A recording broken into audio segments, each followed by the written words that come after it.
Hey guys, and welcome back.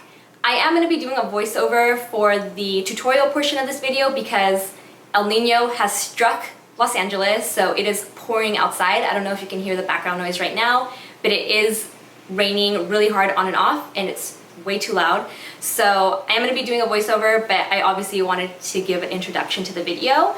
I made a promise to myself that this year I would incorporate more colorful looks into my tutorial, not only for me, but also for you guys, because I absolutely love color. And not too long ago, a subscriber of mine left a really awesome suggestion in the comment section of one of my videos, saying that why not create a neutral look, but then do an additional step to show how to add a pop of color to a look that's wearable. So that's exactly what I did in this tutorial. Thank you to whoever gave me that suggestion. I absolutely loved it. I was like, that's awesome, you know? You can either wear this as a very neutral green smoky eye or add this lime green that you see happening in the inner corners. So I'm going to show you guys the steps you need to take in order to keep it wearable, and then the steps you need to take to give it that added pop of color. So if you're interested and want to see how I create this look, keep on watching. Because this look is not only smoky but very colorful, I'm going to be starting off with the eyes, and I'm just going to be priming them with the Laura Mercier Eye Basics Shadow Primer in the shade Linen, and rather than blend it out with my finger, I'm just going to blend it out with the tip of my Beauty Blender. And I'm not going to be setting with powder before going in with shadow. I know that sounds crazy because you're probably thinking, how am I going to blend it out? But I'll be showing you guys how to do that later. And the reason I'm not applying a powder first is because it might dilute the intensity of the eyeshadows. So the first color I'm going in with is Enchanted Forest by Makeup Geek, and I'm packing that onto my lids using a Smith 247 brush.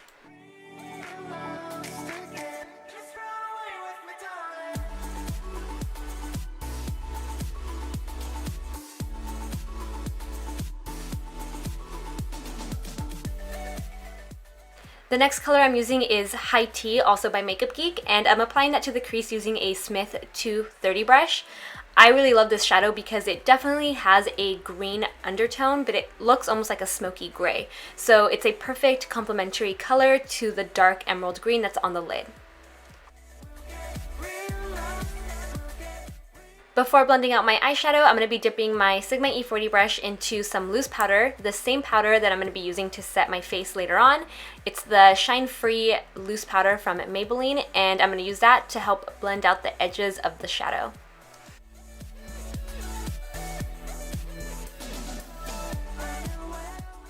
I'm going back in with Enchanted Forest and a Smith 247 brush to re-intensify that color, but also this time around I'm actually blending it up into the crease so that the eyes look more towards the green side versus the gray.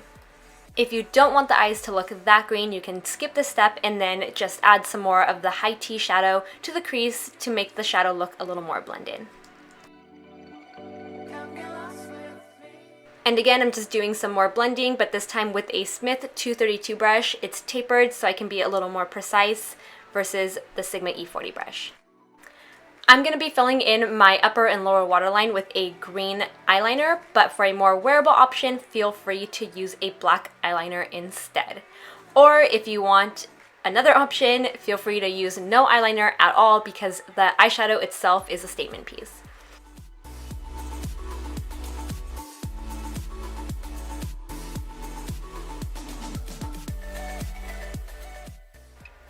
Once I was done applying the eyeliner to the waterline, I decided to also apply it to the lower lash line but onto the actual skin, and then smudge it out with a large smudge brush. This one's from Morphe. I forgot the number, but I will list it down below.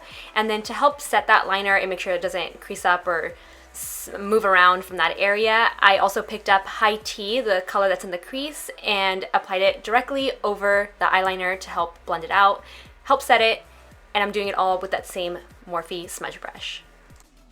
And again, here I go blending out the shadow using my Smith 232 brush. The key to any smoky eye really, or when you're using a lot of colors, is to just blend as much as possible until it all just kind of looks like one color, rather than seeing where one color starts and ends and so on.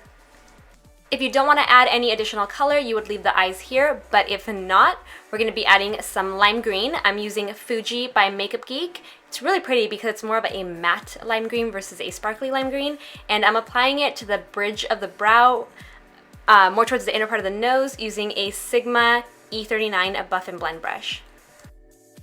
And with that Smith 232 brush, I'm just blending that lime green into the rest of the shadow. For those of us who decided not to add any more additional color, to highlight the tear duct, use whatever highlighter you're going to be using on the rest of your skin. So in my case, I'm going to be using So Hollywood Illuminator by Anastasia. But for those who want color, go in with a soft green shadow for an inner corner highlight. I'm using Simmermint by Makeup Geek. Don't just keep that shadow in the inner corner, also drag it over top of the darker shadow. It's just going to give a really pretty effect and open up the eyes.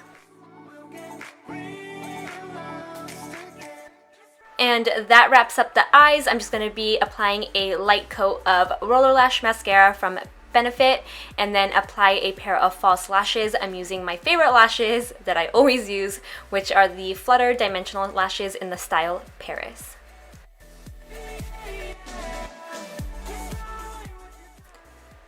And again, I decided to blend these shadows out with my Sigma E40 brush because why not?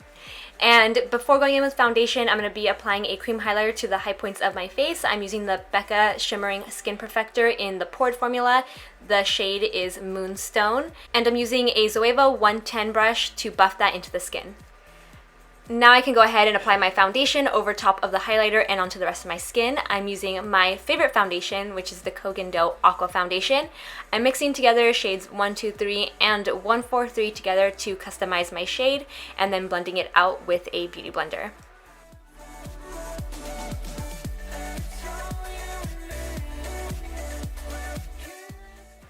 To correct and conceal, I'm using the NARS Radiant Creamy Concealer in the shades Honey and Vanilla. I'm going in with Honey first because it is more towards the pink side, so it's going to help correct any under eye darkness, and then I'm going in with Vanilla as a highlight, so I'm applying that one underneath my eyes as well as the center of my forehead, bridge of the nose, and chin. And again, blending it out with a beauty blender.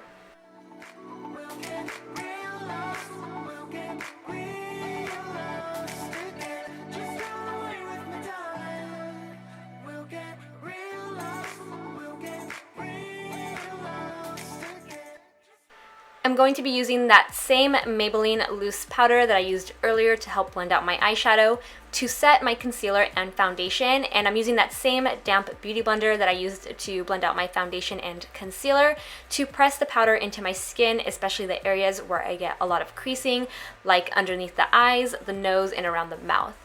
For bronzer, I'm using the Too Faced Chocolate Soleil Bronzing Powder and a Smith 112 brush, so I'm applying it to the hollows of my cheeks, temples, and jawline, and then I take that brush and pinch it on the sides to apply it to the sides of my nose.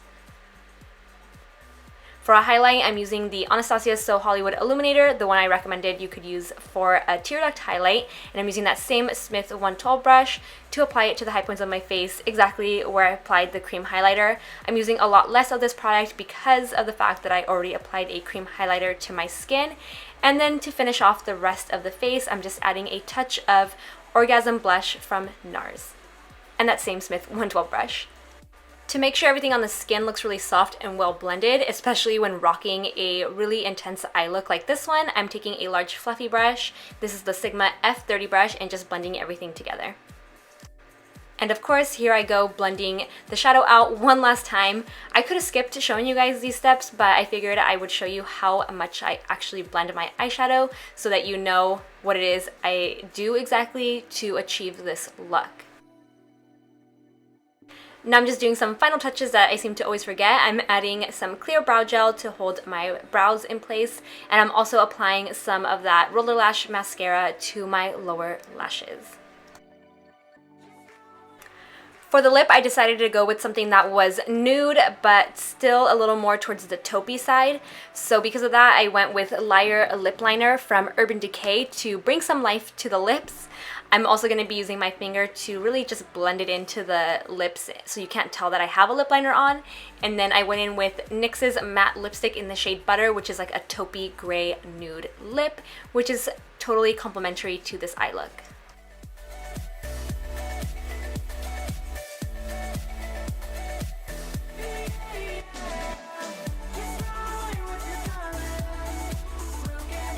And that completes this tutorial. Definitely let me know in the comment section below whether you would wear the more wearable version of this look or if you would add the pop of color.